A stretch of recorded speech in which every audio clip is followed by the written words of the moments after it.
Bueno, hola a todas y a todos, bienvenidos a esta nueva clase teórica de etnografía educativa. Hoy vamos a trabajar sobre la entrevista antropológica. Eh, Terminamos, digamos, ya de trabajar observación participante y ahora vamos a ver verdaderamente cómo trabajar en el nivel testimonial de estas interacciones que vamos a trabajar como parte del trabajo de campo. Vamos a compartir entonces una presentación que vamos a empezar a ver hoy y vamos a terminar de ver la próxima clase.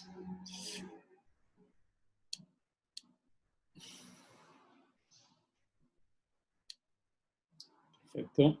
Y ahora me voy a correr de acá y poner presentar. Entonces, esta clase vamos a seguir el texto de Roxana Guber sobre la entrevista antropológica. Son 2 capítulos en realidad que hace una introducción a lo que son las entrevistas no directivas. Vamos a ver por qué se llaman no directivas y por qué la entrevista antropológica es una, digamos, o sea, se puede considerar como una modalidad no directiva de investigación o de hacer entrevistas, digamos. Entonces,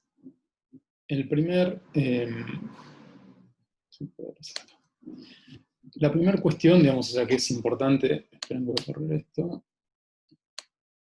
ver si lo puedo bajar.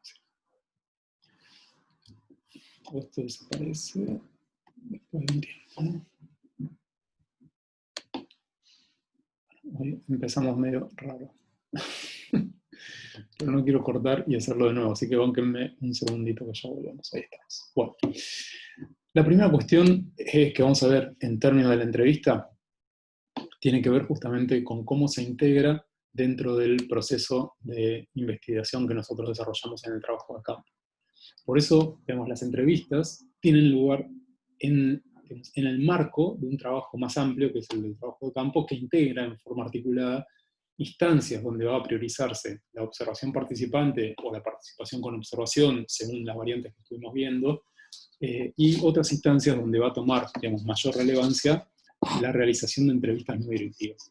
Por ejemplo, si nosotros estamos haciendo un trabajo de campo en una escuela, muy probablemente a la directora, digamos, o sea, no podamos hacer la observación participante, sea mucho más difícil conseguir ese tipo de acceso cotidiano, digamos, a su experiencia, estar compartiendo el espacio, digamos, o sea, de la dirección. Muy probablemente podamos hacerlo con los docentes, pero, digamos, o sea, lo que sí podemos hacer entonces es una serie de entrevistas, o una entrevista, ahora vamos a ver, con, por ejemplo, la dirección, con lo que vamos a llamar ciertos informantes clave, ¿no? Porque nos van a brindar información que digamos, se integra, ¿no? Cobra sentido, cobra inteligibilidad en el contexto de este trabajo de campo más amplio. Entonces, por eso, digamos, o sea, la investigación antropológica y la investigación, digamos, basada en el trabajo de campo no se basa solamente en la realización de entrevistas, sino que justamente la entrevista, digamos, es una técnica más que se suma, digamos, a un conjunto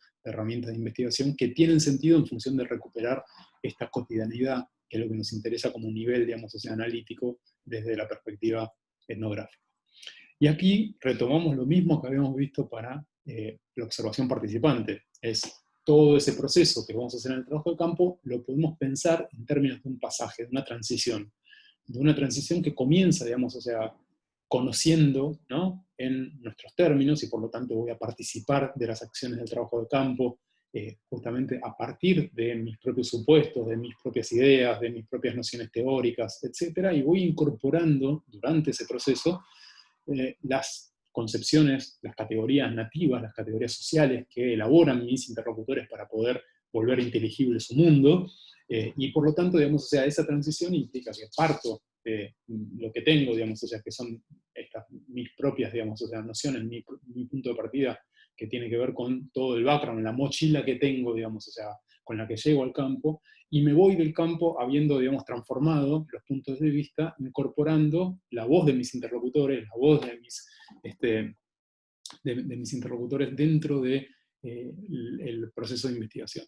Por eso, digamos, o sea, la idea, digamos, o sea, es que yo comienzo con lo que tengo, digamos, que son mis propios puntos de vista, mis propias categorías, etcétera, y las voy, digamos, o sea, problematizando, las voy transformando, voy incorporando, voy reemplazando, por aquellas que van elaborando mis interlocutores y que yo tengo que ir identificando digamos, en el trabajo de campo, tanto a partir del uso de los registros de observación como, digamos, de las situaciones dialógicas que puedo establecer en el campo, que a veces toman la forma de una entrevista, digamos, pero muy probablemente lo que vaya a tener son charlas más informales que voy a tratar de buscar justamente para salir del espacio, digamos, o sea, más acartonado de la entrevista. Pero más acartonado, ¿por qué? Porque más acartonado porque en una entrevista, supone una entrevista, digamos, o sea, tanto unos como otros están jugando, digamos, o sea, distintos roles.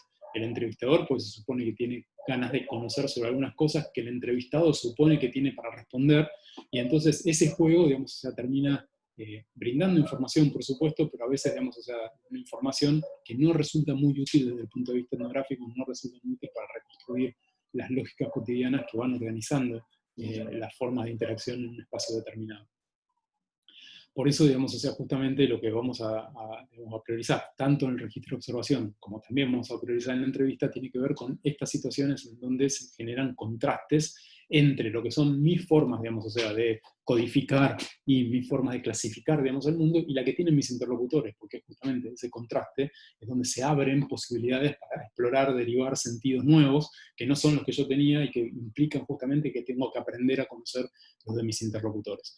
Por eso todo lo que nosotros consideramos como errores, obstáculos comunicativos, etcétera, no son, digamos, materia a descartar, sino que al contrario, es la materia sobre la que vamos a trabajar.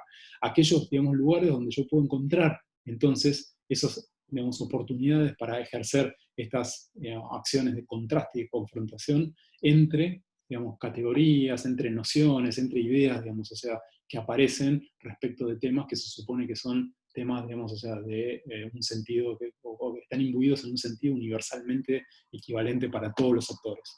Por eso, digamos, o sea, en ese sentido es donde las técnicas de investigación que nosotros, digamos, elaboramos en el trabajo de campo tienden justamente a la elaboración intersubjetiva del conocimiento. El conocimiento no es algo, digamos, o sea, que o tengo yo o tienen mis interlocutores, sino que justamente de esa relación, digamos, o sea, de conocimiento es donde se va produciendo y coproduciendo.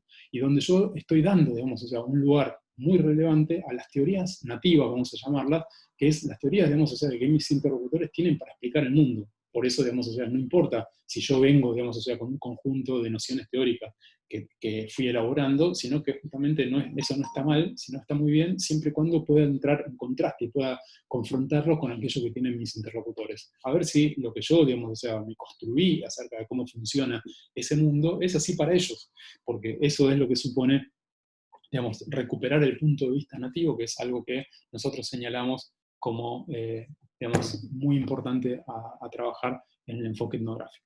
Entonces, la entrevista antropológica y la observación participante resultan actividades complementarias que se enmarcan y que cobran sentido en un trabajo de campo. En ese trabajo de campo, la observación participante va a aportar a la entrevista una reconstrucción del contexto, una posibilidad justamente de, digamos, o sea, poder hacer hablar, digamos, a nuestros entrevistados más allá de sus palabras, más allá de sus testimonios, cómo son sus lugares de trabajo, cómo es, digamos, o sea, el escenario donde se mueven, qué tipo, digamos, o sea, de datos nos está hablando el mobiliario, la decoración, la ropa que traen, digamos, las prácticas, las formas de dirigirse, las formas de caminar, digamos. Hay veces que son datos muy significativos, tan significativos o más que sus testimonios, tanto porque lo contrasten, porque nos hablen justamente de que hay una simetría entre lo que se dice y lo que se hace, por ejemplo, como justamente que digamos, ayuden a consolidar aquellas cosas que nos están diciendo nuestros interlocutores. Y al revés, la entrevista antropológica aporta a la observación participante una cuestión clave que es que justamente nos permite historizar, nos permite pensar, digamos, o sea, en cómo se construyen, digamos, esos escenarios que nosotros describimos en los registros de observación. ¿Qué tipo, digamos, o sea, de dinámicas fueron configurando esos escenarios? A partir de dinámicas institucionales, dinámicas políticas, que nuestros interlocutores nos van a reponer. Bueno, eso es así porque una vez hubo una directiva que dijo que entonces digamos, el espacio de computación debería ser así, pero nosotros lo rediseñamos. Y entonces, a partir de ahí, lo que yo veo, digamos, o sea, que tiene valor en términos del registro de observación, lo puedo justamente historizar en términos de, bueno, de entender por qué esa configuración dada que yo estoy viendo, ese registro aquí ahora, digamos, o sea, cómo fue digamos, construido, cómo fue elaborado a partir justamente de estas dinámicas. Entonces, una cuestión clave, digamos, o sea, para poder empezar a pensar en la entrevista antropológica como una técnica que vamos a ver no directiva, es partir de un supuesto. Nosotros nos vamos a posicionar entonces en un supuesto que es que por más que yo supuestamente conozca, digamos, o sea, el mundo de mis interlocutores, porque por ejemplo puede ser alguien digamos, que es parte de la comunidad educativa, que yo, digamos, esté haciendo un trabajo etnográfico sobre una determinada comunidad educativa de la que yo formo parte de alguna manera, o por lo menos formo parte de otras que se parecen, entonces por lo tanto puedo suponer que en realidad de lo que vamos a hablar es algo que no necesita ser explicitado, que está en el orden de la conciencia práctica, que es algo que en realidad, digamos, o sea, tanto él y yo entendemos. Vamos a partir de un supuesto que es que en realidad no compartimos el mismo universo de sentido. Esto es, digamos, o sea, lo que hace que justamente yo tenga una disposición al extrañamiento, yo pueda pensar, digamos, o sea, pueda generar una situación en la cual las cosas obvias tienen que ser explicadas. No hay nada dado por supuesto. Y esto, digamos, es una clave fundamental en términos de cómo pienso la situación de la entrevista. Ese universo de sentidos, ¿no? Que va, digamos, o sea, que yo estoy interesado, digamos, o sea, en recuperar sobre, digamos, un determinado contexto cotidiano, un determinado mundo social, y que tiene que ver justamente con cómo nuestros interlocutores no solamente perciben, sino también organizan, digamos, el mundo, y esto les permite actuar sobre el mundo, ¿no? Cómo clasifican, cómo jerarquizan, digamos, relaciones, cómo marcan relaciones sociales en el espacio. Por ejemplo, que digamos, uno puede pensar, bueno, todos somos iguales, pero sin embargo las personas no son iguales, ¿no? Formalmente somos todos iguales, tenemos los mismos derechos, pero sin embargo eso no ocurre así. Entonces, para ver cómo se construyen, digamos, relaciones que lo que buscan es equiparar o no, digamos, o sea, o subalternizar determinadas categorías sociales, bueno, cuando me reponen, digamos, o sea, la forma en la que dan sentido y la que codifican el mundo, estas jerarquías y estas asimetrías aparecen, que no están explicitadas en ningún lado, no están escritas. No es que cuando yo entro, digamos, un despacho tengo un decálogo de lo que pienso del mundo, sino que eso lo tengo que ir reconstruyendo. Y lo voy reconstruyendo justamente a partir de estas técnicas, ¿no? En el cual la observación participante y la entrevista son complementarias. Entonces, lo que vamos a ver justamente es partir de este supuesto de que yo en realidad voy a preguntar pensando que lo que es familiar supuestamente tiene que ser explicitado, lo que es obvio, digamos, lo que es rutinario también tiene que ser explicitado por parte de mi interlocutor, porque esto es lo que va a permitir justamente que me reponga en el sentido, digamos, o sea, más profundo cuáles son estos universos de sentido sobre los cuales yo quiero, digamos, trabajar.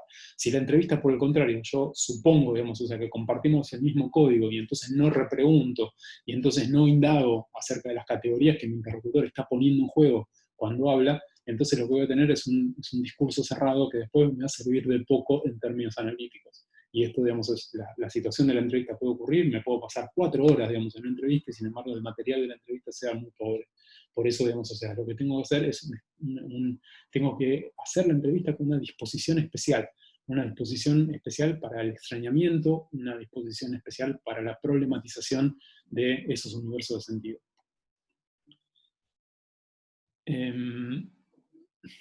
Estamos...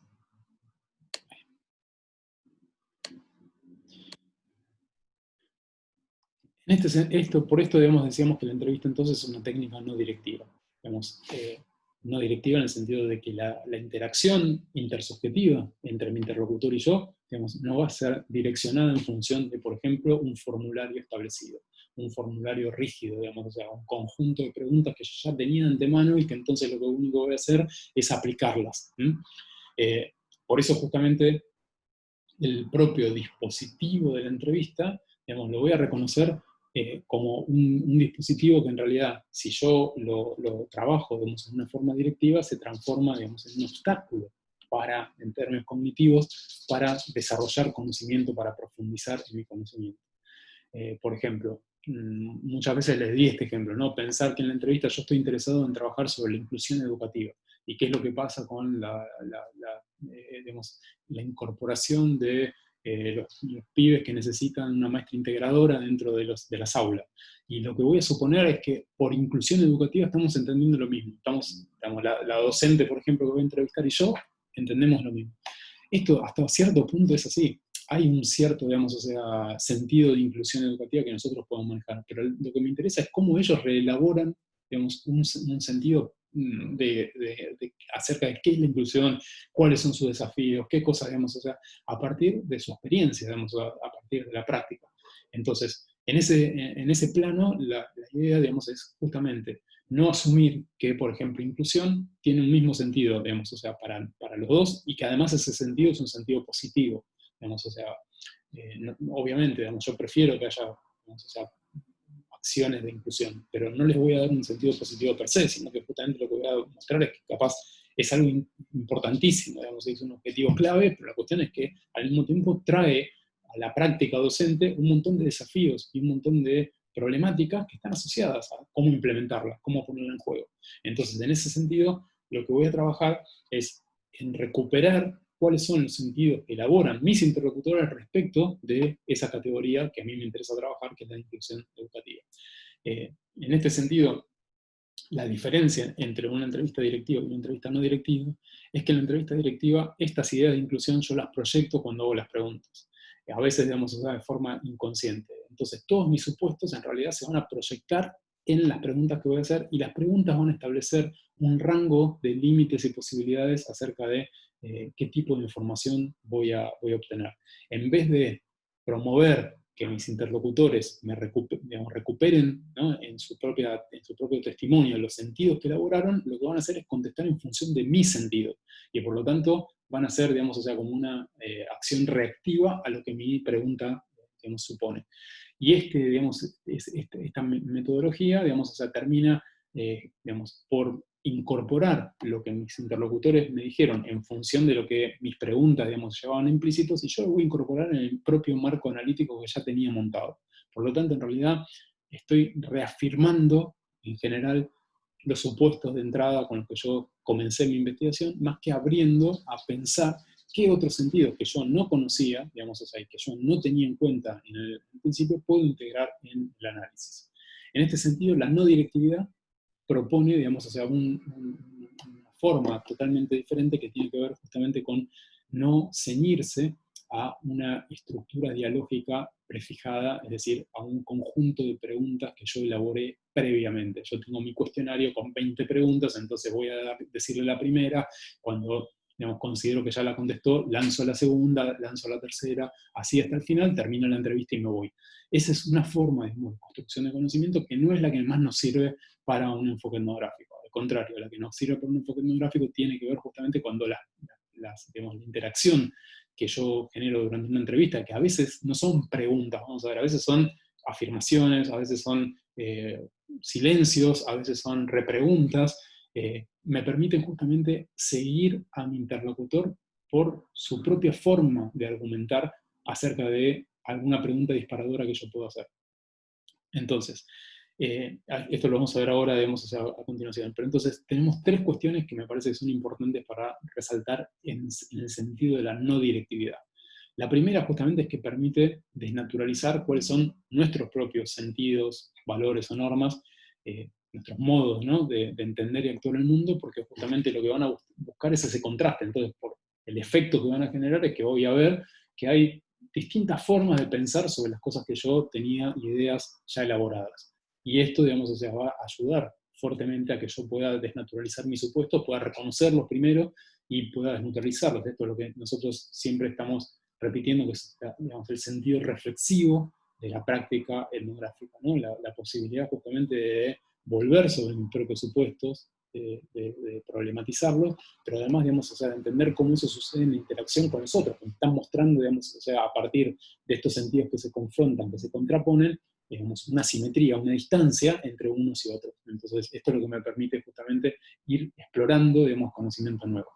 El segundo tiene que ver con incorporar aquellos temas que yo no traía previsto, pero que aparecen y que mis interlocutores me están diciendo, esto es importante, esto es importante, esto es importante, esto es importante, y que yo necesariamente, digamos, o sea, no conocía. Entonces, esto, digamos, es una oportunidad muy importante para trabajar. Y esto, digamos, o sea, les marqué ahí, digamos, o sea, la idea de irse por las ramas, porque a veces tiene que ver con esto. Cuando yo estoy suponiendo que, por ejemplo, quería hablar sobre la inclusión educativa y, digamos, mis interlocutores lo que empiezan a hablar en realidad es digamos, las penurias del trabajo docente. Yo pienso que se están yendo por las ramas porque me están diciendo, no, pero yo quiero hablar sobre inclusión inclusión educativa.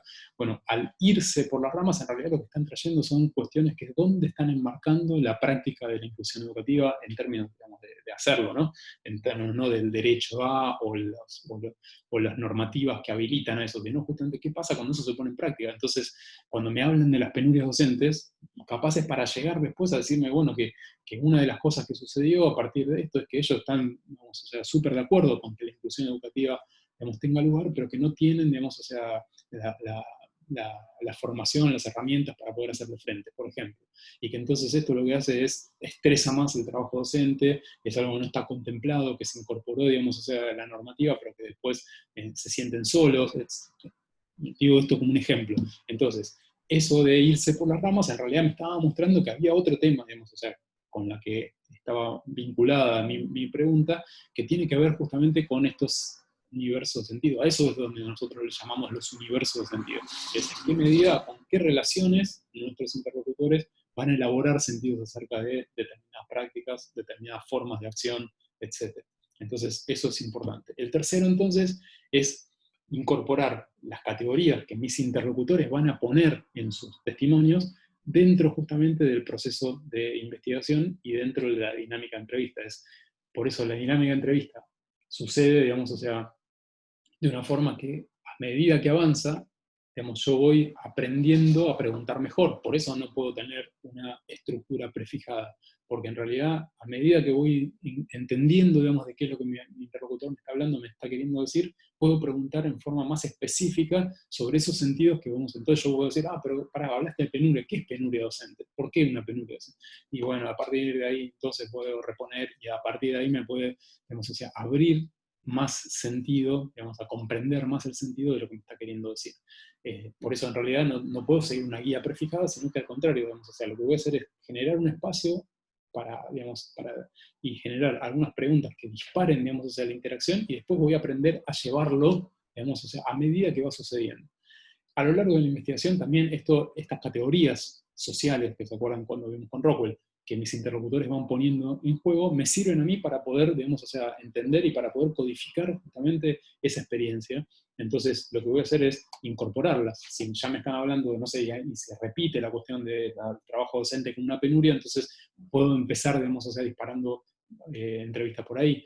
También vamos a ver que las entrevistas en general, cuando no se hacen con un formulario prefijado, no hacen esta cuestión de uno a uno, digamos, o sea que es un interlocutor, una entrevista, otro interlocutor, otra entrevista. Por eso tiene, digamos, que ver más con una lógica de muestreo estadístico, ¿no? De, bueno, ¿cuánto valen esas entrevistas? Y bueno, pues lo hice al 5% de esta población y está dividido entre varones, mujeres, de edad, no sé qué, esto, lo otro. A mí esto, para un enfoque etnográfico, no me interesa, porque en realidad lo que voy a trabajar a veces, más frecuentemente, es que voy a repetir las entrevistas con el mismo interlocutor, con la misma interlocutora, porque justamente lo que voy a hacer es aprender a conocer el mundo, digamos, desde sus ojos. Entonces, si es así, mi primera entrevista necesariamente va a ser limitada. Voy a aprender a formular preguntas en mi primera entrevista. A partir de releer lo que sucedió en esa entrevista, a partir de ver lo que pasa en mi registro de observación, voy a elaborar entonces algunas otras preguntas disparadores, algunos tópicos que me interesaría charlar. Y entonces a partir de ahí voy a un segundo, y así un tercero, y no entendí lo que quisiste decir con esto cuando te entrevisté el otro día, ¿qué es? Y entonces le doy la oportunidad justamente a que mi interlocutor vuelva a reponer sentido acerca de esa práctica que resultaba muy importante, o que me parece que es importante para la investigación.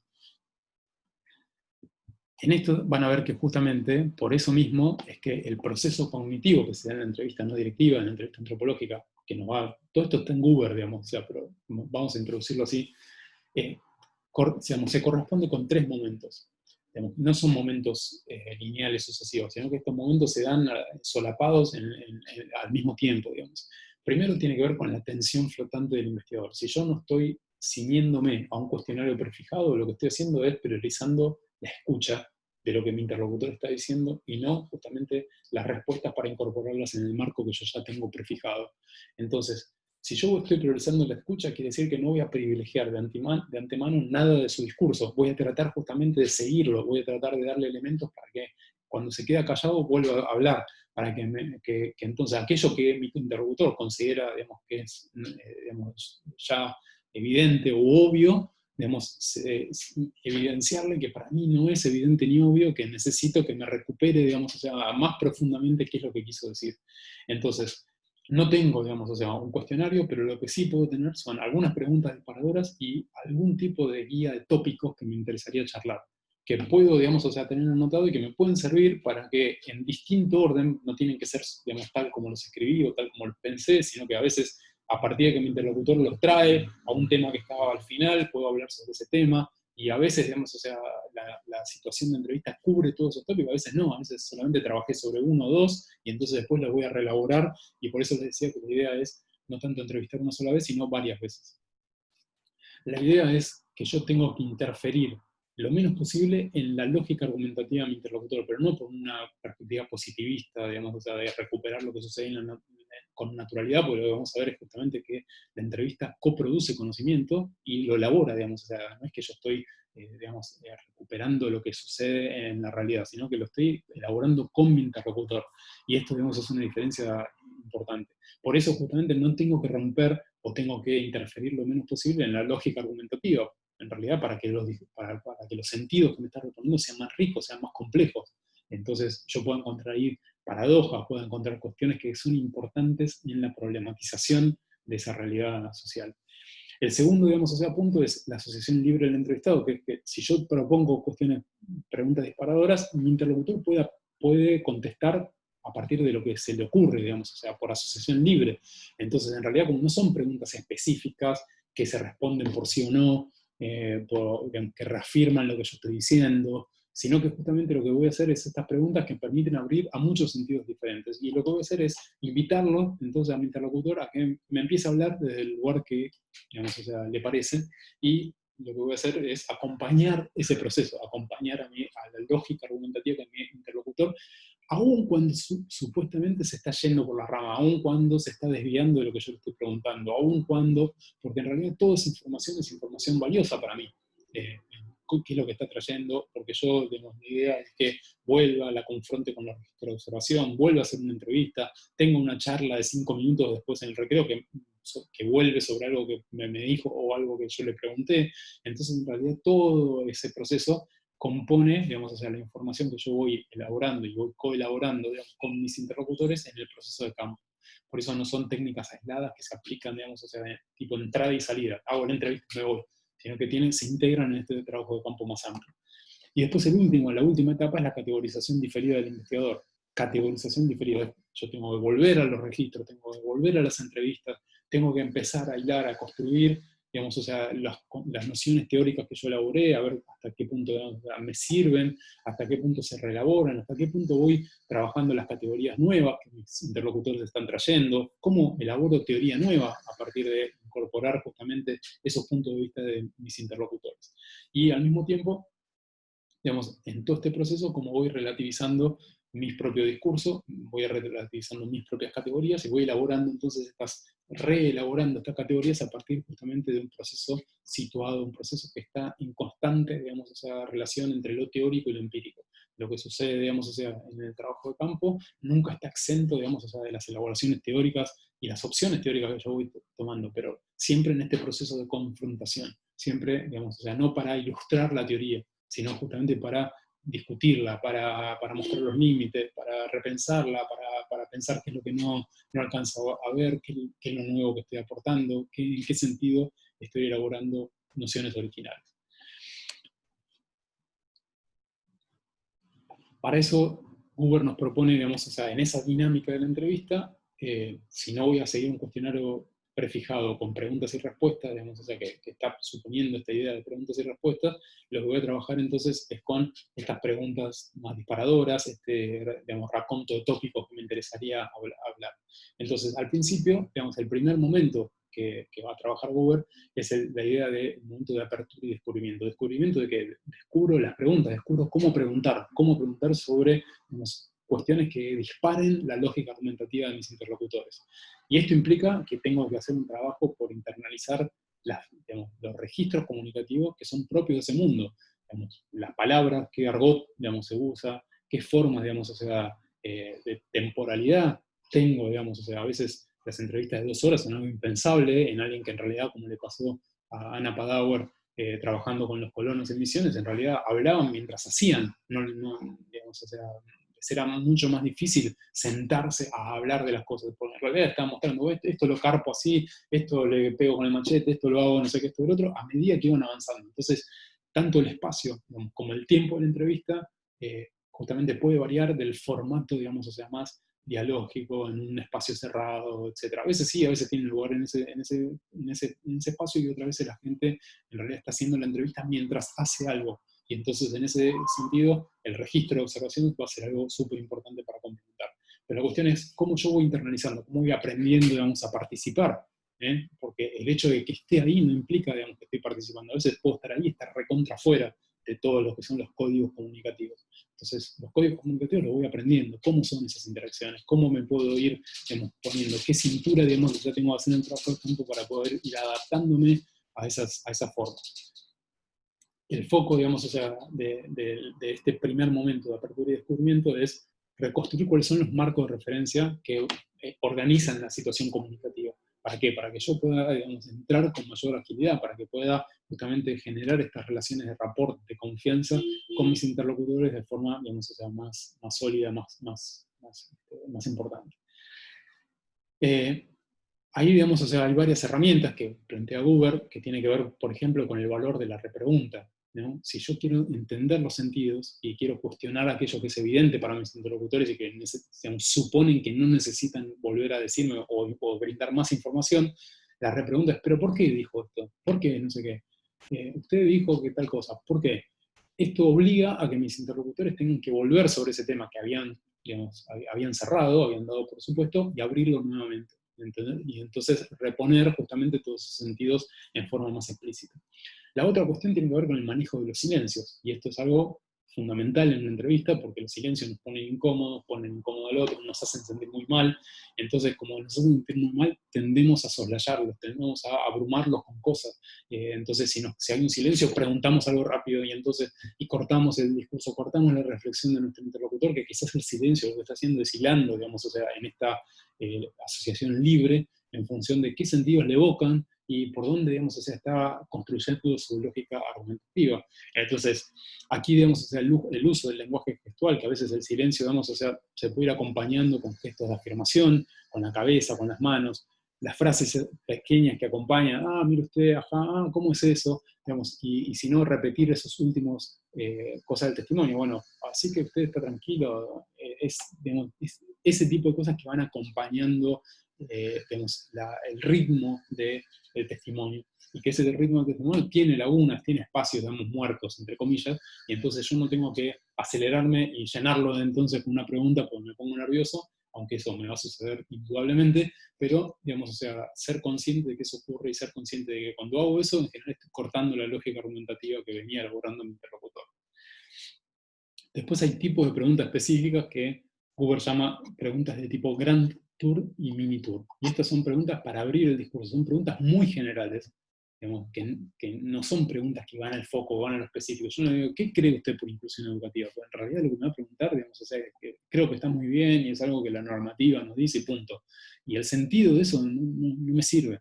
Entonces, quizás, para hablar de eso, yo digo, bueno, ¿cómo es un día de tu trabajo? Y ahí me va a tener que confrontar que tiene, por ejemplo, algún estudiante que viene, digamos, o sea, con estas necesidades especiales, que tiene una maestra integradora y me va a decir eso, y va a reponer discurso acerca de lo que me interesa trabajar, que es la innovación educativa, sin hablar de ella. Entonces, esto, digamos, es cuando la entrevista funciona, y es el momento, digamos, más importante del desarrollo de la entrevista. Las preguntas de Grand Tour son estos eventos de gran generalidad. ¿Cómo es un día de tu trabajo? ¿Cómo llegaste acá? ¿Cómo es esta escuela? ¿Cómo es el barrio? ¿Qué sé yo? Ese tipo de cosas.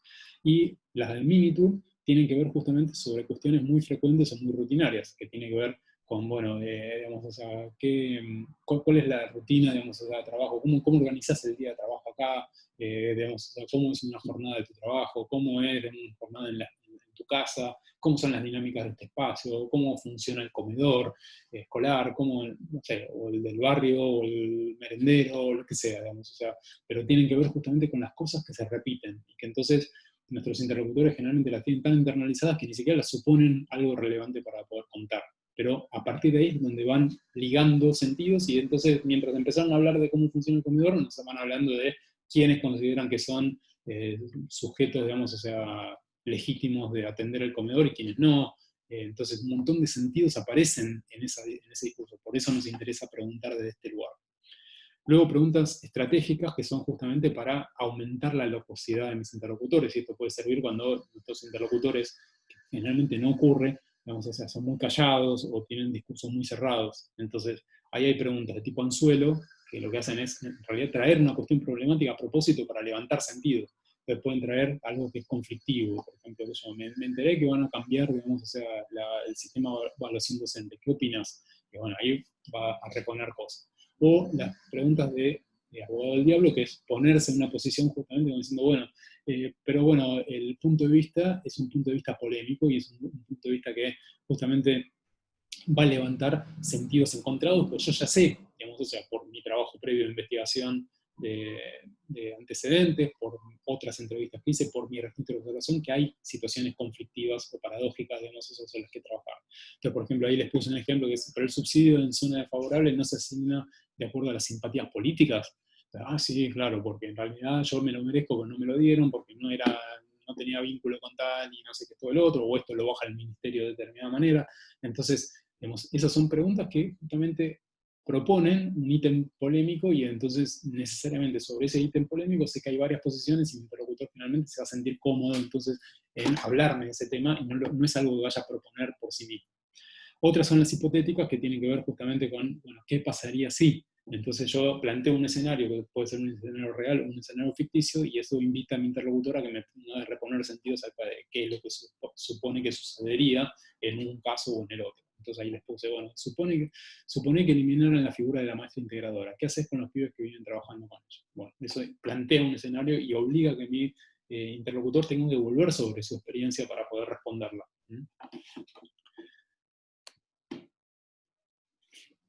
El segundo momento, si el primero era de apertura, ¿no? O sea, un momento, digamos, o sea, de descubrimiento y apertura, el segundo momento es un momento donde yo voy focalizando y profundizando. Y esto tiene que ver tanto con un desarrollo que se puede dar en la propia entrevista, en una sola entrevista, como en este conjunto, digamos, de situaciones de interacción con los mismos interlocutores que yo voy a tener en el trabajo de campo.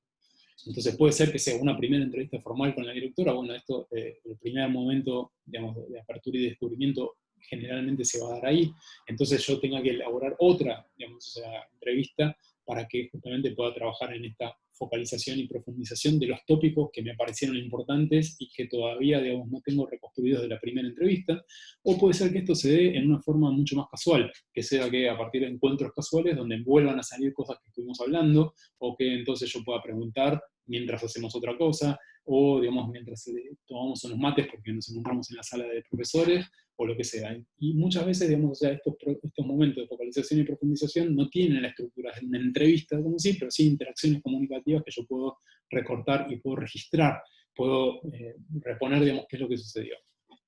Entonces, el objeto de la focalización ya no está tan puesto en mis categorías, sino más que nada en las categorías que ellos me proponen. Ellos, digamos, o sea, aportaron a ese, digamos, espacio de interacción.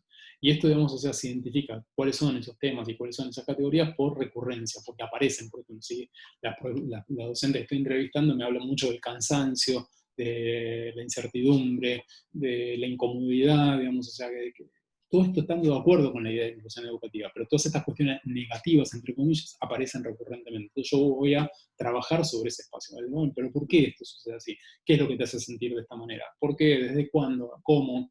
Ese tipo de situaciones. Esta forma, digamos, o sea, de trabajo es donde me va a permitir identificar cuáles son las categorías nativas, cuáles son las categorías sociales que elaboran mis interlocutores para volver inteligible su propia experiencia. Acá hay un ejemplo que está en Google, que es, por ejemplo, la funcionaria dice, bueno, los villeros son promiscuos. Y entonces la entrevistadora antropóloga dice, ¿cómo sabe que son promiscuos? Y porque los ves, mirá, Pirulita, sus hijos son todos de apellidos diferentes. Entonces ahí la categoría, digamos, de promiscuidad aparece, digamos, no con una definición, digamos, o sea, teórica, sino una definición de uso práctico. De qué forma esa categoría es utilizada por mi interlocutora, en este caso esta funcionaria, para poder describir y clasificar el mundo social. Entonces hay algunos, digamos, o sea, que son villeros buenos y villeros malos. Los villeros malos son promiscuos, son feos, son chorros, son no sé qué, y los buenos son trabajadores, no sé qué. Entonces, esa forma, digamos, o sea, la voy reconstruyendo a partir de las categorías que ponen en juego mis propios interlocutores. Las preguntas, digamos, o sea, que voy a hacer en esta parte, digamos, o sea, más de profundización y focalización, tienen que ver con dos tipos, digamos, las estructurales y las contrastativas. Las estructurales justamente van a interrogar sobre los mismos elementos de una categoría. Entonces, ahí voy a profundizar, por ejemplo, si tengo esta clasificación entre villeros buenos y villeros malos, entonces ahí puedo empezar a trabajar justamente sobre cómo se construyó esa categoría, qué tipo, digamos, de información voy a poder recuperar. Ahí hay un ejemplo también vinculado con esto de las villas, que es la idea del villero, digamos, o sea, como habitante de las villas, ¿no? Entonces, digamos, ¿qué otros habitantes de las villas hay? Digamos, o sea, si yo no considero solamente que los villeros son villeros por habitar un espacio, sino porque tener, digamos, atribuidas categorías morales. Y esas categorías morales implican justamente que ese universo de villeros por habitar el espacio se transforma, se modifica, se organiza de distinta manera. Entonces, ¿qué otros habitantes de la villa? Digo, bueno, hay chorros y gente de trabajo, me dice mi interlocutora. De nuevo, lo mismo con la idea de promiscuidad. O sea, es cómo yo reconstruyo esas formas de clasificación del mundo, a partir de estas preguntas. Y las contrastativas es justamente para proponer, invitar, digamos, o sea, a que, nuevamente, a la locuacidad de mis interlocutores, a partir de mostrar justamente esos contrastes, ponerlos en evidencia. Bueno, si esta parte de acá es villa, cruzando la vía, que no, eso es barrio. ¿Y qué quiere decir barrio? No, barrio porque vive gente, digamos, de trabajo, ¿no? No son chorros como los villeros, por ejemplo. Entonces, ahí voy reconstruyendo también cómo esas metáforas, digamos, o sea, no son tanto metáforas, sino están inscritas, digamos, en relaciones espaciales, en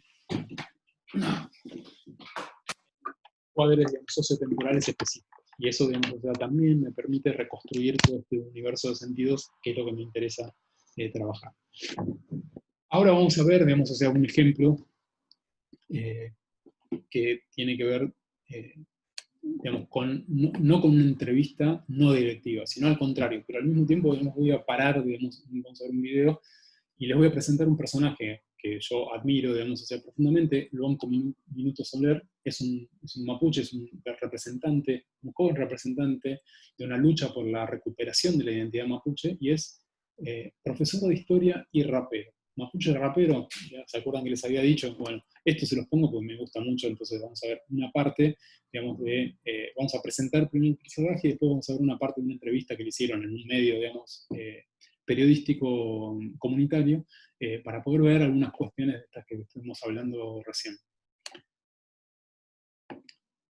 Luanco Minuto Soler, digamos, es un referente, digamos, o sea, ustedes saben que todo el proceso que estuvo viviendo Chile ahora, digamos, tiene una situación súper importante, que es, digamos, poder, la oportunidad histórica de reformar la Constitución que heredaron de Pinochet y que jamás cambiaron, y en esto tiene que ver muchísimo la movilización y la resistencia, digamos, que realizaron los jóvenes desde hace varios años, los secundarios primero, digamos, acuerdan todas las luchas por la educación, etcétera, y después, digamos, o sea, ahora más masivamente, digamos, otros sectores populares que se vincularon, digamos, o sea, a esas masivas protestas que sacudieron Chile justo antes de la pandemia, y, digamos, o sea, les pongo este video que me encanta, digamos, porque Luanco Minuto Soler aparece empezando el video, digamos, y para que vean la resistencia, sobre qué código se construye, digamos, o sea, las acciones de resistencia no están informadas solamente por cuestiones de ideología, sino también por cuestiones estéticas. Y esa estética es una estética que le habla a los jóvenes de hoy en día,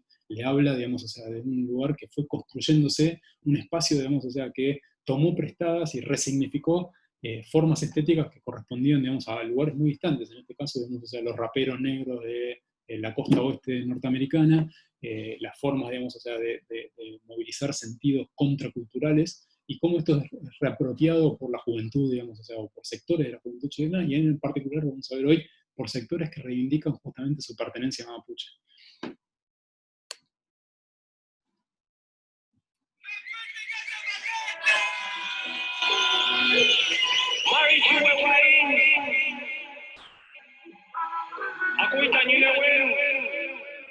Ese que escuchan es Luanco Minuto Soler hablando en mapuche, o sea, y piensen, digamos, o sea, también todas las cosas de registro de observación que aparecen, los símbolos, las cosas, digamos, o sea, las estéticas, justamente, cómo nos están hablando de este momento particular. Es solamente un ejemplo, y les pongo esto pues me encanta, digamos, o sea, pero bueno, podríamos tomar otro, después vamos a trabajar en los prácticos con otras cosas.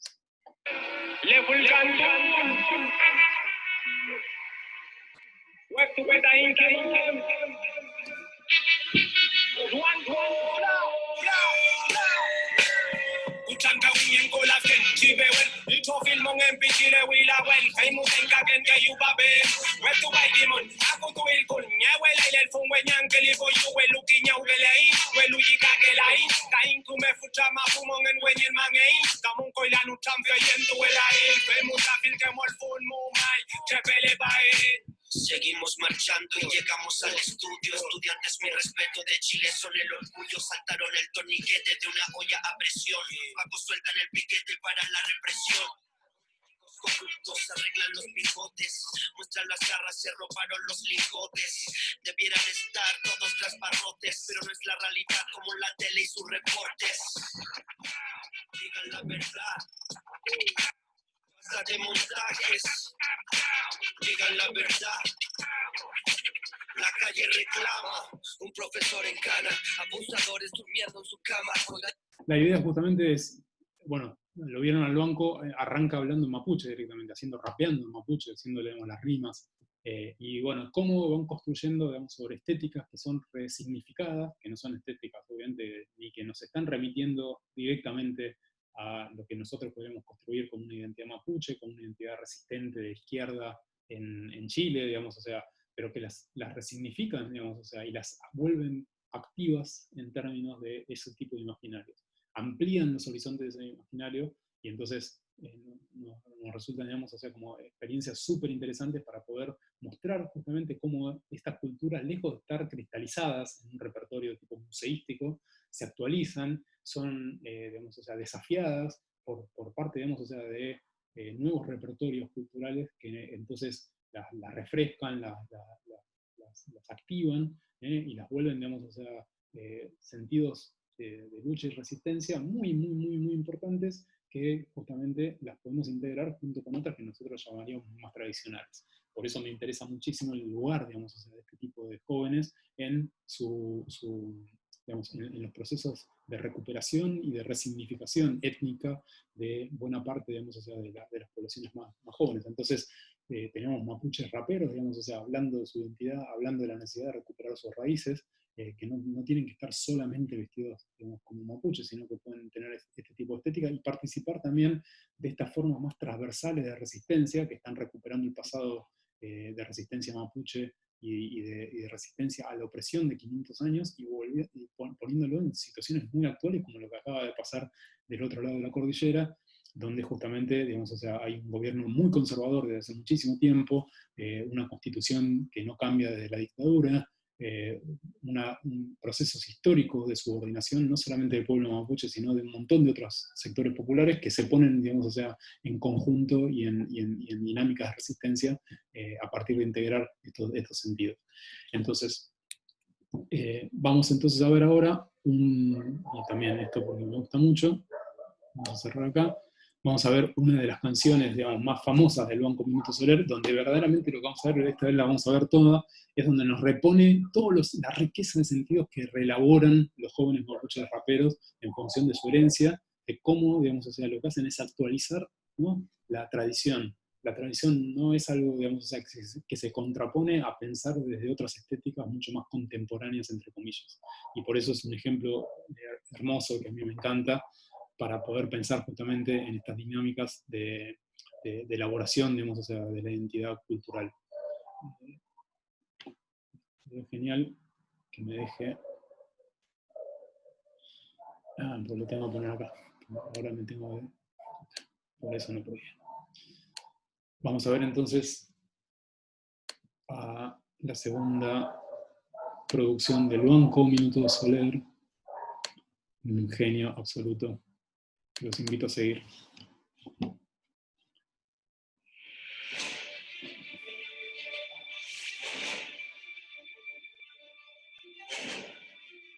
En este caso vamos a ver una estética muy distinta, digamos, a la que vimos recién. Muy interesante como plena de símbolos, cargada de símbolos.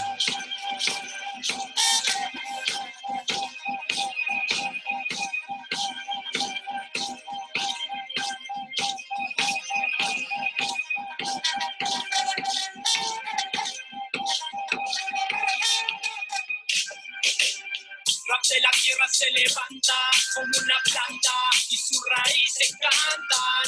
Lo consejo, escucho y escuché. Rap de la tierra se levanta como una planta y sus raíces canta. Que no te atrape el que envenena. Ellos son tregua, nosotros mapuche. Espíritu está cuidando la herencia de mi tierra. Lo mismo mi rap es la obra ligada al tallo que da. Respiro, combina sentirme amor y incluso al hablar. Andar de viuque para hacer tres, ahí que saber escuchar. No ando solitario en este camino de hielo. Está toda mi gente y me protege los abuelos. Vivo, creo en mi cultura, yo no soy cultural. Es como que uso dinero, pero destruyo el capital. Es increíble la forma, digamos, o sea, en la que el rap bailando, digamos, ese sentido, que esto vienen trabajando de antropólogos hace un montón de tiempo, digamos, o sea, en estas manifestaciones más contemporáneas del ser mapuche, ¿no? De la mapuchidad. ¿Cómo se puede ser mapuche hoy? Hay mil formas de ser mapuche, hay múltiples formas de ser mapuche que van interactuando. Fíjense el lugar que tiene la tradición, los abuelos, obviamente capaz no son raperos ni van a pensar, pero sin embargo ven un resurgir de la identidad y cómo digamos, o sea, la generación del Luanco va elaborando y va tejiendo, digamos, o sea, sentidos, va entrelazando tradiciones estéticas que son muy diversas y la forma en la que tiene, digamos, o sea, de integrarlas de una forma consciente. Esta frase, digamos, genial, que dice, yo soy cultura, no soy cultural, no soy, digamos, un adjetivo que me cristaliza en, digamos, una vitrina de museo, sino que lo que soy es cultura viva, cultura transformada, cultura que te interroga, cultura que te pone el dedo en la llaga, cultura que ofrece resistencia. O sea, todo eso es lo que está queriendo decir y al mismo tiempo haciendo, digamos, un homenaje a sus raíces, haciendo un homenaje a una tradición, construyendo, si se quiere, digamos, o sea, una mirada, digamos, o sea, más esencialista donde partir, pero después, digamos, modificándola totalmente cuando vemos en los otros videos, cuando aparecen otros videos más del Blanco, haciendo todo el tiempo este pasaje entre el mundo blanco y el mundo occidental, al mundo mapuche, poniendo, digamos, o sea, sobre, digamos, en perspectiva esta dualidad. Y esto, digamos, o sea, es súper interesante porque entonces lo que vemos es que este resurgir, que tiene, digamos, una pregnancia impresionante a nivel de la juventud, digamos, o sea, mapuches, Luanco, digamos, no solamente lo trabaja, digamos, el rap, sino también, como decía, es profesor de historia en escuelas, digamos, de estatales. Yo tengo ganas de volver a ser estudiante de escuela para poder tener un profesor de historia como él. Sería genial. Pero bueno, ahora vamos a hacer una entrevista que le hace, digamos, a una gente que es muy interesante porque es lo que no es la entrevista directiva, porque es una entrevista que está estructurada, ni siquiera pusieron, digamos, o sea, al interlocutor, al entrevistador cuando habla, sino que lo que hacen es poner placas con las preguntas. Pero fíjense, lo que les quiero mostrar es la enorme riqueza de sentido que Luanco Minuto Solar va deponiendo, digamos, y que las preguntas, que están buenísimas, son preguntas que están buenas, no es que están malas, no es que están mal hechas, digamos, o sea, se hizo para otra cosa, pero las preguntas, digamos, o sea, no siguen al interlocutor en su elaboración. Y acá es justamente para mostrar el contraste, para mostrar cómo haríamos con una entrevista no directiva. Vamos a ver una entrevista directiva, vamos a pensar qué cosas haríamos en una entrevista no directiva. En el próximo teórico de la semana que viene vamos a trabajar sobre otro material audiovisual, en este caso son las entrevistas que hizo Eduardo Coutinho, que fue un documentalista brasilero que fue el maestro total de las entrevistas, no era antropólogo, pero hacía entrevistas más antropológicas que nadie, y vamos a ver justamente cómo sería entonces hacer entrevistas no directivas. En este caso es una entrevista directiva, pero vamos a ver justamente la riqueza de sentidos que elabora Luanco Minuto Soler, y que si tuviéramos, digamos, la posibilidad de trabajarlo desde una entrevista directiva, no directiva, perdón, podríamos recuperar. Entonces, acá vamos a salir, volver a presentar. Y ahora sí. Esta es la entrevista a Luanco Minuto Soler. Fíjense, digamos, o sea, ya no está poniendo el tema, digamos, o sea, sobre el que le interesa trabajar, digamos, a la gente que lo entrevistó, tiene que ver con el uso del lenguaje, con la recuperación del lenguaje. O sea, ya nos está poniendo, digamos, el punto de partida. Esto es lo mismo que decíamos recién de, bueno, nosotros no empezamos de ningún lado la entrevista, no empezamos, digamos, en hoja en blanco, sino que vamos con un montón de ideas, un montón de cosas preconcebidas, un montón de información que investigamos de forma previa, y eso es lo primero que vamos a hacer. La entrevista no directiva sigue ese camino, digamos, sigue en función de todo lo que yo proyecté. Digamos, la entrevista no directiva lo que haría es invitar desde estos puntos de partida a seguir a nuestro interlocutor. Pero vamos a ver, digamos, unos 5 o 6 minutos de la entrevista y vamos a ir parando.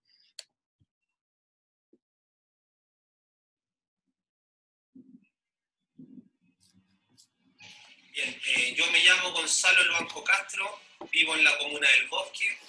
Mi familia, por parte de papá, que soy mapuche, viene del sur, Huillinco. Se llama La Comunidad, cerca de Cañete, de la región del Biobío. Me dedico, mi profesión, soy profesor de historia. Actualmente trabajo en un colegio donde le hago clases a los niños de séptimo y octavo básico. Y mi lengua es el mapuzungún.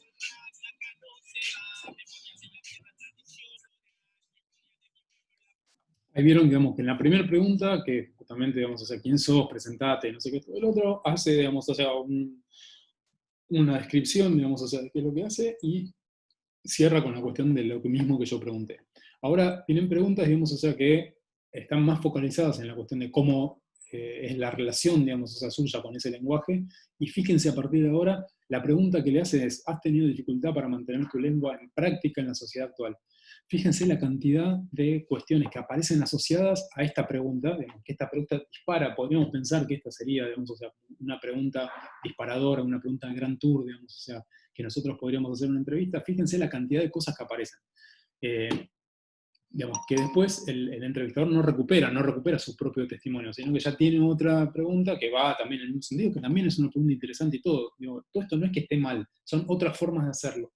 Digamos, pero vamos a marcarlo justamente para poder contrastar la clase que viene con lo que hace Coutinho. Sí me ha costado mantener la lengua porque esta sociedad chilena es una sociedad que no promueve no promueve la lengua mapuche como otras naciones, como en Bolivia se promueve el quechua, como en Paraguay se promueve el guaraní.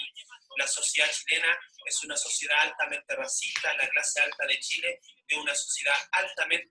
Ahí, la pregunta, digamos, o sea, ya en realidad tenía autoconcebida la respuesta, ¿no? Digamos, te resulta difícil, yo, digamos, como entrevistador, ya sé que eso es así, entonces obviamente que un minuto de volver empieza, digamos, diciendo, sí, esto es así, ta, ta. Ahora lo importante es todas las cosas que empieza a traer.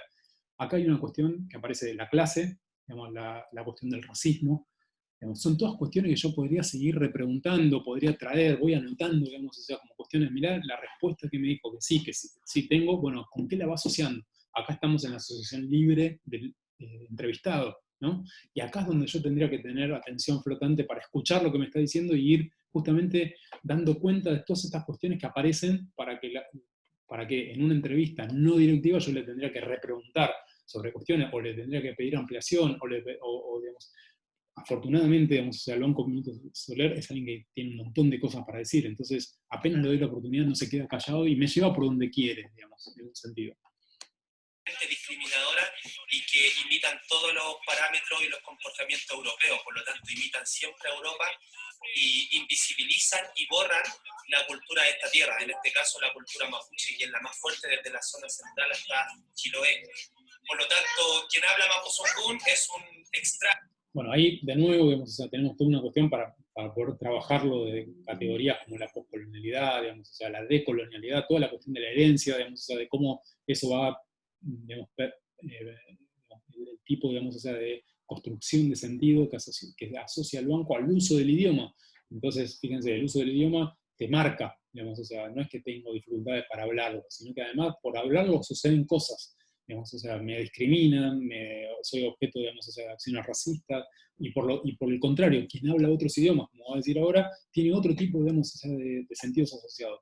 Entonces, ahí fíjense cómo afloran, digamos, o sea, pero cantidad de cosas para seguir trabajando y para poder reponer justamente en este tema, por ejemplo, que me podría haber interesado, que era la cuestión de la lengua y el uso del mapuzungún.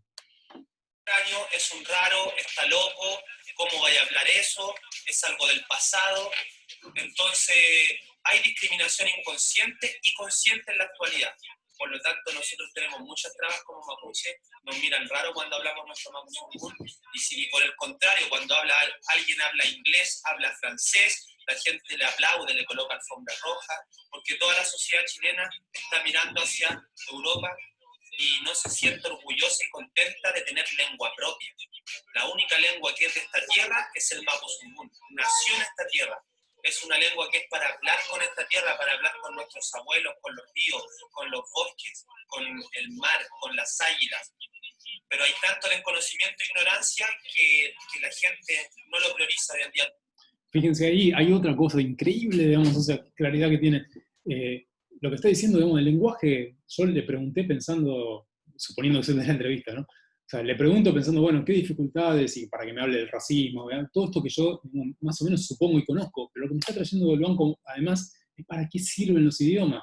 Lo que me está diciendo es, el idioma no sirve solamente para hablar de nosotros, sirve para hablar con lo que ustedes llaman naturaleza, digamos, con los ríos. Hablar con los ríos, digamos, o sea, tiene que ver con una posición epistémica totalmente diferente, en la cual nosotros suponemos que nada, el lenguaje y la comunicación se da entre humanos, pero no entre cosas, digamos, que asignamos al mundo natural. ¿Eh? Entonces, ese tipo, digamos, o sea, de cuestiones aparecen en la entrevista. En una entrevista no directiva son cuestiones que yo, en la instancia de atención flotante, empiezo, digamos, a registrar. Y capaz puedo incluso hasta anotar cosas, digamos, puedo repreguntar, puedo decirle, che, esto me pareció súper interesante esto que decías de hablar con los bosques, hablar con los ríos. ¿Qué es? ¿Cómo es? Digamos, todas las cosas que el banco está dando por supuestas, porque son parte, digamos, o sea, de su cotidianidad, en la cual nos la nombra, nos pone el título, pero no profundiza. En una entrevista no directiva yo lo que haría es profundizar, seguir, digamos, o sea, ese camino que me está ilustrando. ¿Tá? Entonces, digamos, o sea, les marco esto, o incluso, digamos, en una segunda entrevista, o incluso, digamos, o sea, esto me da elementos para pensar que, bueno, que cuando escucho o cuando veo a la gente mapuche hacer cosas, quizás no solamente están teniendo sentido para los propios humanos, capaz está teniendo sentido para justamente los no humanos, ¿no?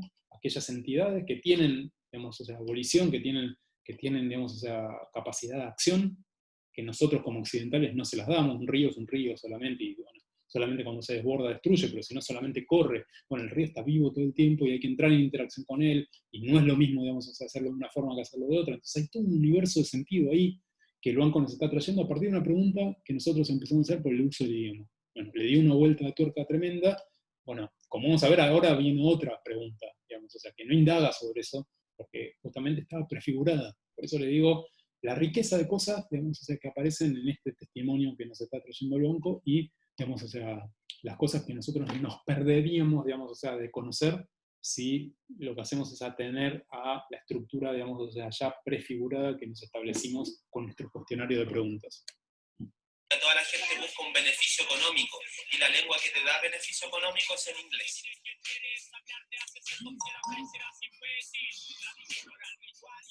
Volvemos a la cuestión del mapuche. Y esto, digamos, o sea, no es que esté mal, digamos, o sea, de nuevo, pero a lo que voy es, en una entrevista no directiva muy probablemente hubiéramos seguido trabajando mucho más sobre, digamos, sobre ese sentido vinculado a la práctica, al uso del lenguaje, desde un lugar que no tiene que ver justamente con la dificultad relacionada con la sociedad mayor, digamos, ¿no? Con la sociedad dominante, sino justamente para cuál es el sentido verdadero del hablar mapuche. No es solamente hablar un idioma para comunicarte, para poder vivir, digamos, o sea, en un mundo cotidiano. Tiene que ver justamente con una posición espiritual, una posición, digamos, de una determinada cosmovisión y, digamos, o sea, posición en el universo. Entonces, ahora, digamos, o sea, esto nos lo va a volver a contar, va a volver a traer las cuestiones, digamos, o sea, que tienen que ver con los abuelos, con cómo fue el momento en el que él despertó, digamos, o sea, para poder asumir esta mapuchidad. Entonces, de nuevo, bueno, en el caso de esta entrevista, digamos, o sea, lo que tenemos es que es un lujo hablar con él, y que repone un montón de cosas y desborda sentido por todos lados. En otros casos, imaginémonos que el tipo de entrevistas con otros personajes donde eso no sucede de esa forma. Entonces acá estaríamos desesperados, porque entonces la pregunta sería, ¿te costó hablar? Sí, la policía nos persiguió mucho, o nos prohibieron el uso del mapuche en la escuela, punto. Y entonces ya pasaría a la otra entrevista, a la otra pregunta, porque nuestro interlocutor cerró, digamos, o sea, el sentido, pum, lo clausuró rápido. Acá en este caso, Luanco Minuto Solar desborda sentido, desborda, y nos va trayendo un montón de cosas y relaciona y no sé qué, esto y lo otro, es un lujo, digamos, o sea, qué sé yo, si te tocara hacer una entrevista de campo con personas con él, es una fiesta, digamos, o sea, de placer, pero, digamos, o sea, esta estructura, digamos, o sea, lo que hizo fue seguir sobre un tema, digamos, o sea, y solamente, digamos, o sea, y entonces lo que voy a terminar con esto de acá, de estas entrevistas, de estas preguntas, es que sí, es difícil para los mapuches hablar mapuzungún. Digamos, o sea, y fue es un proceso que no fue promovido, sino, bueno, un montón de cosas yo ya sabía del punto de entrada. Ahora esta relación, por ejemplo, con los distintos órdenes de vida, ¿no? Naturales y no naturales, humanos y inhumanos, etcétera, y cómo juega en la forma cotidiana el lenguaje, era algo que yo no tenía previsto, pero que tampoco exploré porque tenía mi cuestionario prefigurado.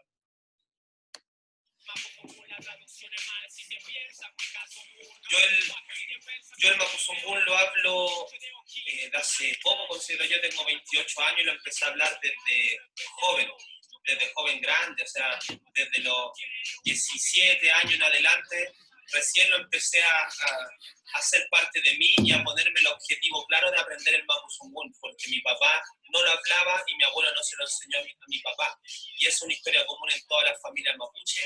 Entonces, yo me empecé a soñar con mi abuelo. El mapuche tiene una cualidad que es que tiene sueños, algunos sueñan más, otros sueñan menos, y a mí en mi peuma, en mi sueño, mi abuelo me habló y me dijo de que yo podía hablar mapuzungún, que cada mapuche tiene su lengua y la sabe hablar, lo único que hay que hacer es despertarla.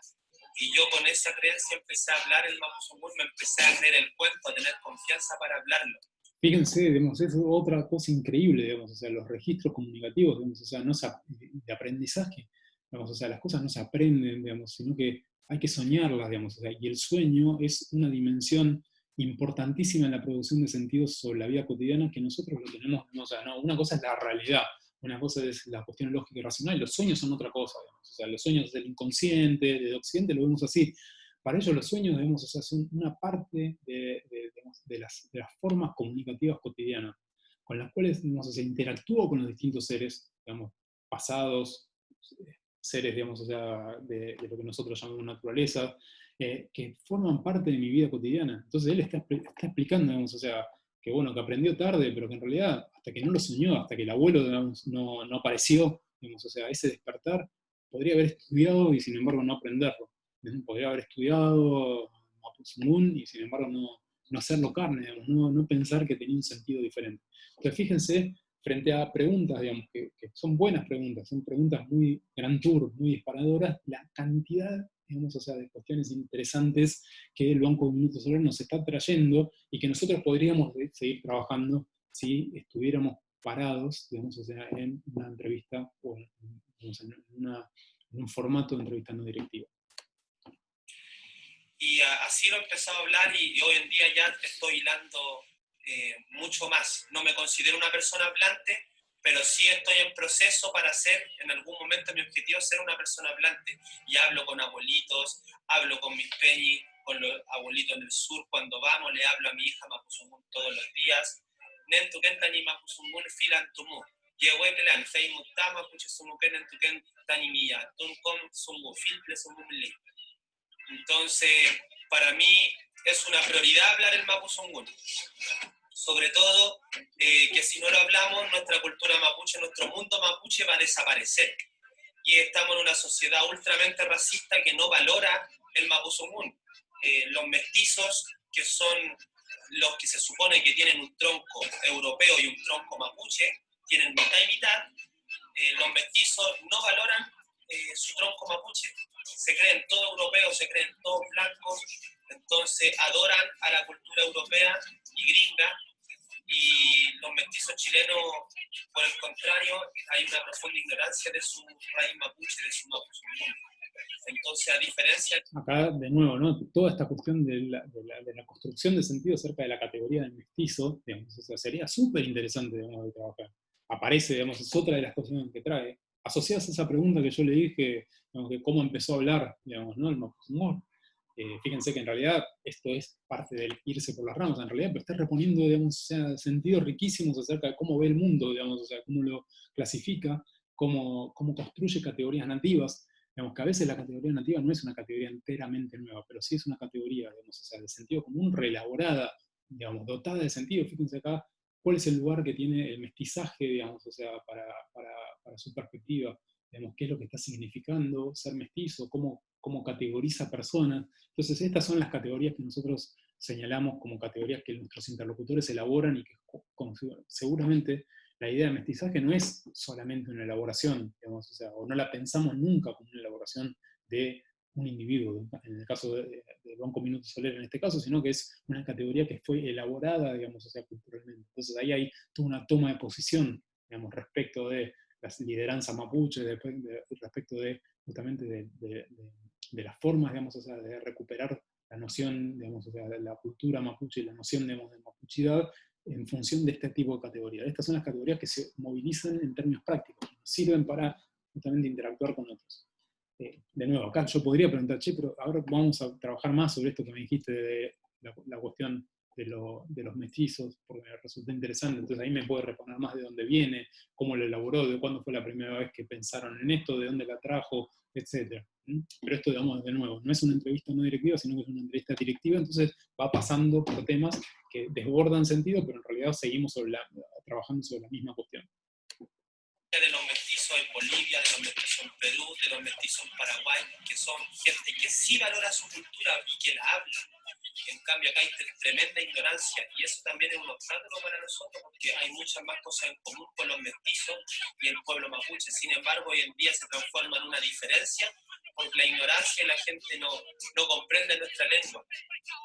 Entonces, pese a eso, uno la sigue hablando en lo cotidiano.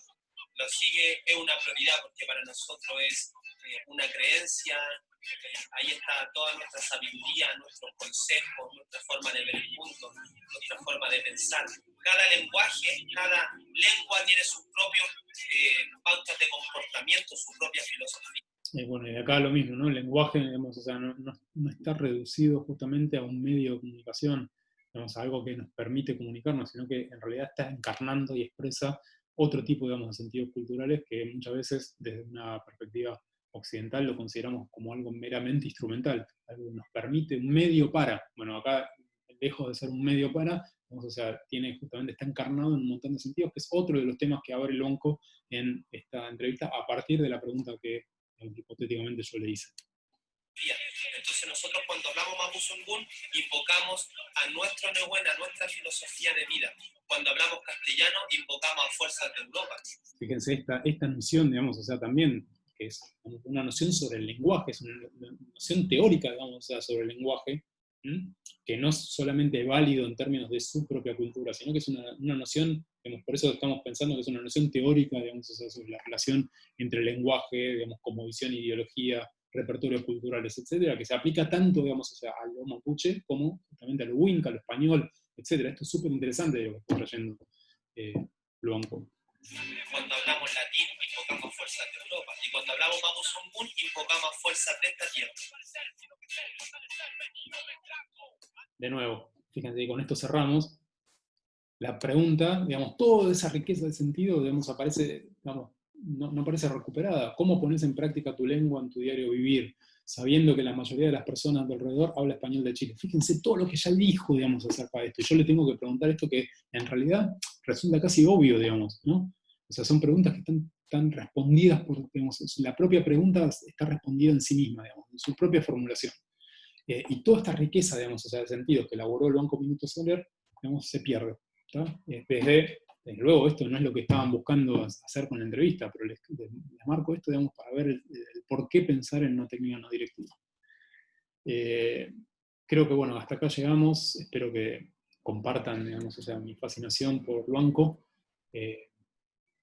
Y bueno, vamos a seguir en el práctico del martes y hoy nos vamos a ver a la tarde, y después también cerramos el tema de entrevista antropológica el próximo viernes con otro tipo de material y con el texto de Cintia Pizarro, que es muy interesante también. Nos vemos.